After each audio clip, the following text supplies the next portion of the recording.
So there's a bunch of different buttercream recipes out there, from a French or Italian buttercream to a Russian or American buttercream. And of course there's the German buttercream, which is what I'm going to be making today.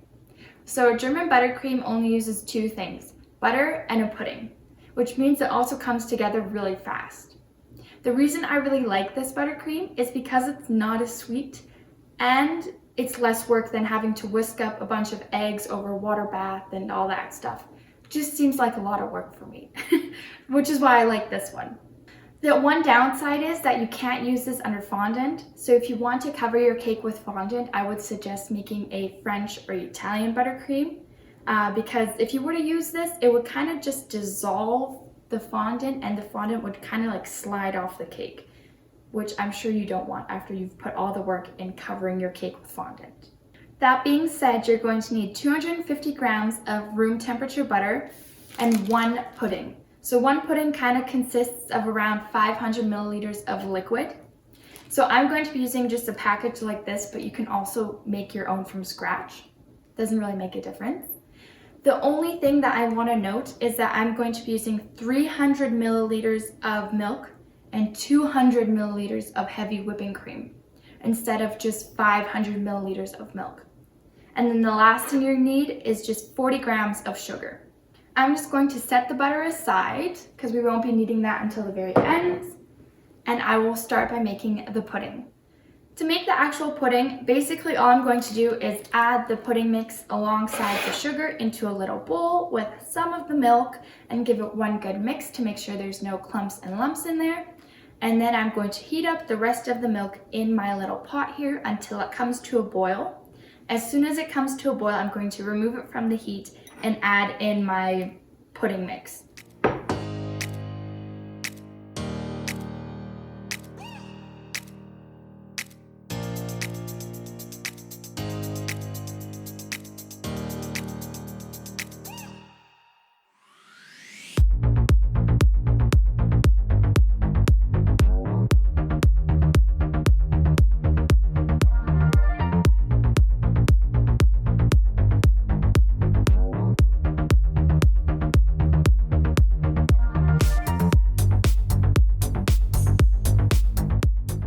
Now when you let your milk heat up on the stove, I suggest stirring it every now and then and kind of being present because the milk has the tendency to overflow and absolutely go everywhere, which is not fun to clean up.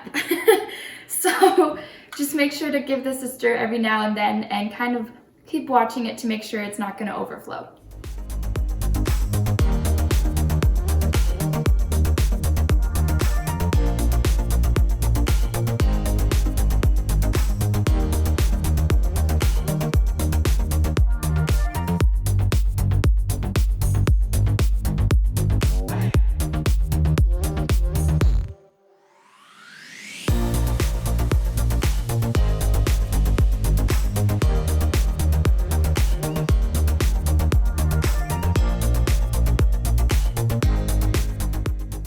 So the pudding has thickened up really nicely now, so all I'm going to do is transfer it into a little bowl and then cover it with plastic wrap.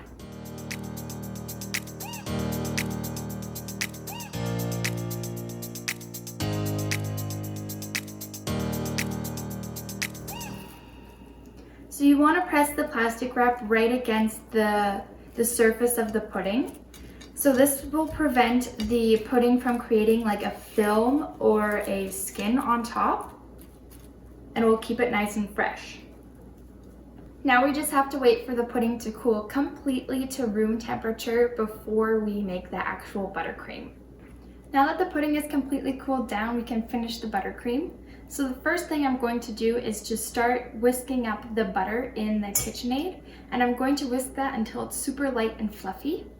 In the meantime, I'm going to strain the pudding through this fine mesh strainer using a spoon, just by kind of pushing it through. That'll help get any clumps that are inside of the pudding out, as well as make the pudding a little bit fluffier. Then once the butter is super fluffy and we've strained the pudding, we're going to slowly add in spoonfuls of the pudding into the butter mixture until it's all super combined.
been whisking for a couple of minutes now and it's super light and fluffy. I also scraped down the sides a couple of times just to make sure all of the butter is being mixed in. I've also sieved through the pudding and it's super creamy now, which is exactly how we want it to be. So now I'm just going to turn the KitchenAid back on and slowly add in a spoonful at a time and get this buttercream all finished up.